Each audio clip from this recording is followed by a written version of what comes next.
Hello students, welcome back in our SEMT YouTube channel. Today we are going to revise the chapter number 2 for your terminal examination. Now chapter number 2 is about the sexual reproduction in flowering plants.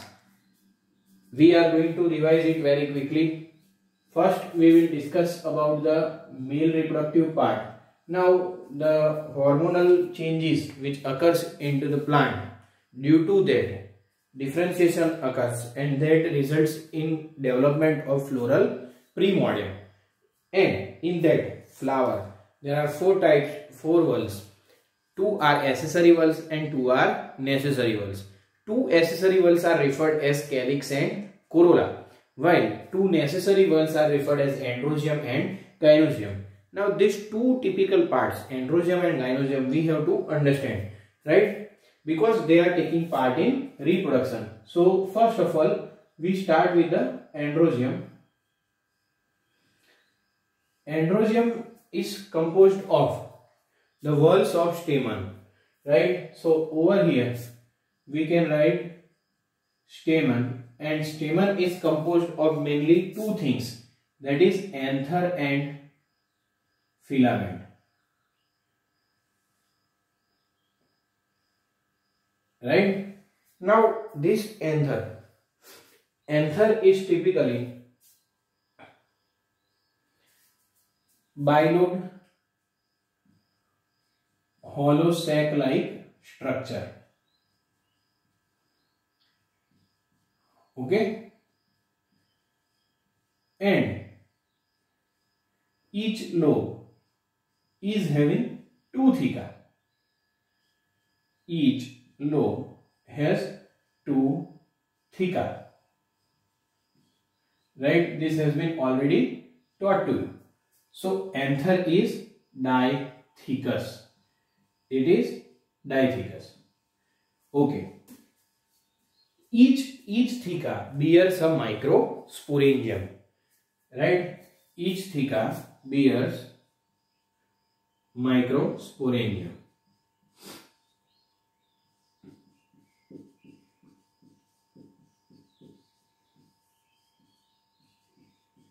Each theca bears microsporangium. A slender-like stalk is referred as filament, right? And the junction between two is referred as connective. Students, we must understand the parts of the microsporangium. Microsporangium is having typically 4 layers, right? It is formed of 4 layers. This further develops into a pollen sac, right? So anther is a part where the pollen grains develop, right, or forms. So in this microsporangium, the outermost wall is referred as epidermis. Then inner wall is endothecium. Inner to it is the middle layers.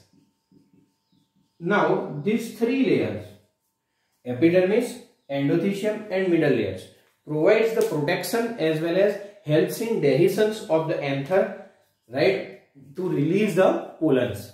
When the anther dehisces, pollens are liberated. And the innermost wall is tapetum. This tapetum is having, tapetal cells are having dense cytoplasm and they can be multinucleated. Remember this is very important. And tapetum nourishes the developing pollen, right? So these are the 4 layers. I said this with this provides protection to anther and dehiscence. Now inner to it there is a homogeneous cell layers, that is cells are called as sporogenous cells or sporogenous tissue. Now this sporogenous tissue will undergo division and differentiation to form pollen mother cell. So sporogenous cell undergoes differentiation to form This is diploid sporogenous cell. Now we are studying the microsporogenesis. Right? Sporogenous cell undergoes differentiation to form pollen mother cell, which is also diploid, because just the differentiation occurs. Now from here there is a division referred as meiosis. So whenever there is meiosis, let's say this is a cell, right, which is 2n in its nature. Now when the division occurs, it first division reduces the chromosome number to half. So this is haploid, right? Then further it continues to undergo meiosis. This was meiosis 1. This is meiosis 2. Now in case of meiosis 2, it results in formation of microspore tetrad, right? And due to the dehydration and Calais enzyme, this 4 result into separation and forms pollen grains or microspores, right? But these pollen grains are immature. These pollen grains are immature. Now in a mature pollen grain there are 2 cells, one vegetative cell and one generative cell. Okay, so now we will understand the characteristics of pollen. Okay, pollens are generally spherical. Pollens are generally spherical. The size of the pollen is approximately 25 to 50 micrometer. Okay, so pollens are spherical and it is made up of mainly 2 walls. Okay, outer wall is referred as exine. Outer wall is referred as exine. The place exine is made up of most resistant biological material referred as sporopollenin. Remember this is very important. It is made up of sporopollenin, right? It is the most resistant organic material. It is resistant to strong acids, alkalis and high temperature. These 3 things you have to remember. It is resistant to strong acids, alkalis and high temperature. This is known. No enzyme is known to degrade this sporopollenin, right? It is due to this. Pollens can be preserved for a longer period of time and they can be used as fossils. Okay, the place where sporopollenin is absent or it is less deposited, over there it forms a pore, right? And this pore is referred as germ pore. The place where sporopollenin deposition is less or absent is referred as germ pore. Now inner one is referred as intine. Intine is made up of pectocellulose. Now what will be the function of intine? This will further, when it lands on the stigma and if it is compatible pollen, it will develop the pollen tube. Okay, so this is the outer wall. Now when the pollen becomes mature, it results in 2 cells. One large cell that is referred as vegetative cell and one small cell that is referred as generative cell, right? So in this case we can say this one is a vegetative cell and this one we can say as generative cell, right, when it gets mature. Now vegetative cell is large and having irregular shaped nucleus. The nucleus is irregular shape. Okay, and the generative cell itself is spindle shape. Okay, and this floats in the cytoplasm of vegetative cell. Spindle shaped generative cell floats in the cytoplasm of generative cell. This stage is referred as two-celled stage.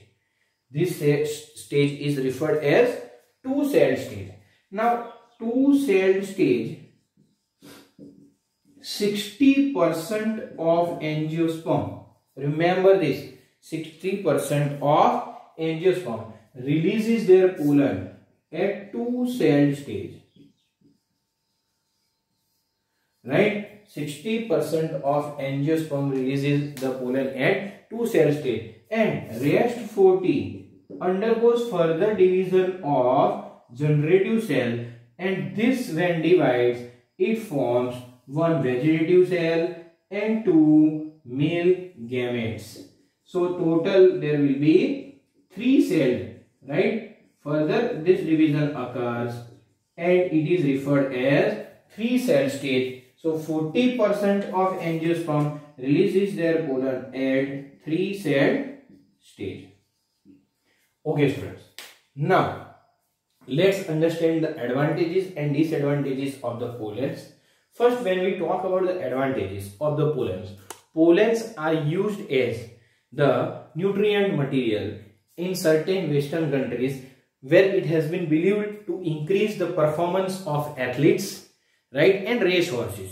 So it is taken in the form of syrups and tablets. So pollens are taken in Western countries in the form of syrups and tablets to increase the performance or vigor of the organism. Now, what are the disadvantages? Certain pollens has been recorded that they causes severe allergies and bronchial afflictions, asthma and respiratory related problems. It forms the allergies. So this a well-known allergen is of Parthenium grass, right? This was about the advantages and disadvantages.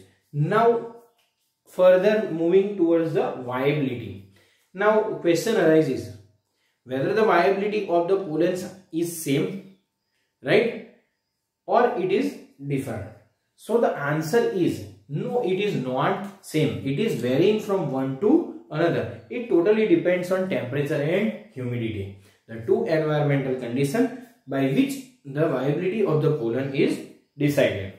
Now let's give example of it. Let's say rice, wheat.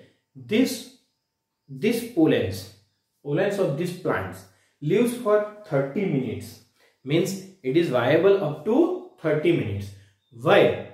When I talk about the Rosaceae, Leguminaceae, such type of families, the pollens is viable for months. Okay, so this is varying from one to another. These pollens can be used or can be stored in liquid nitrogen at -196 degree Celsius, at -196 degree Celsius, right? And this can be used for further breeding programs. Okay, so this was total completion of the topic, that is the male reproductive part. Thank you.